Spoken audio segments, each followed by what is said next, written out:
CM Chandrababu పర్యటన కోసం Polavaram project వద్ద పటిష్ట ఏర్పాట్లు చేసినట్లు జలవనరుల శాఖ మంత్రి నిమ్మల రామానాయుడు తెలిపారు. చంద్రబాబు పోలవరం సందర్శన ఏర్పాట్లను పరిశీలించి ఆ తర్వాత అధికారులతో మంత్రి సమీక్షించారు. పోలవరం నిర్మాణ పనుల్లో ప్రతి అంశాన్ని చంద్రబాబు పరిశీలిస్తారని తెలిపారు. అనంతరం అధికారులతో సమీక్షిస్తారని రామానాయుడు వెల్లడించారు.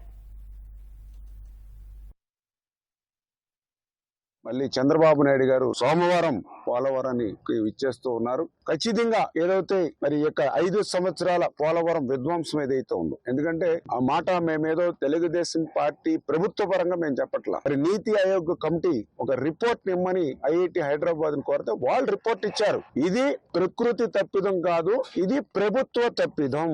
ఇవాళ సాక్షాత్ ఒక ఐఐటి హైదరాబాద్ వాళ్ళు మరి రిపోర్ట్ ఇచ్చారనంటే జగన్మోహన్ రెడ్డి పోలవరం ప్రాజెక్ట్ లో ఎంత తీవ్రమైన తప్పిదం చేశాడో ఆ తప్పిదం పర్యవసనం ఈవేళ ఆ డయాఫ్రమ్ వాళ్ళు దెబ్బతింది. మళ్ళీ ఆ పోలవరాన్ని మళ్ళీ పునర్నిర్మాణం ఏ రకంగా చేయాలి, ఎక్కడెక్కడ ఏ రకంగా తప్పిదాలు చేశారు, ఇవన్నీ కూడా పరిశీలించి క్షుణ్ణంగా ఆయన క్షేత్రస్థాయిలో ఆయన పదవీ బాధ్యతలు ముఖ్యమంత్రిగా ప్రమాణ స్వీకారం చేసిన తర్వాత రాష్ట్రంలో ఫస్ట్ విజిట్ మొదటి క్షేత్ర పరిశీలన పోలవరం ప్రాజెక్టుకు వస్తూ ఉన్నారనంటే ఆయన వ్యవసాయం పట్ల రైతాంగం పట్ల ఆయనకి ఇస్తున్నటువంటి ప్రాధాన్యత ఏంటనేది మనకు అర్థమవుతుంది.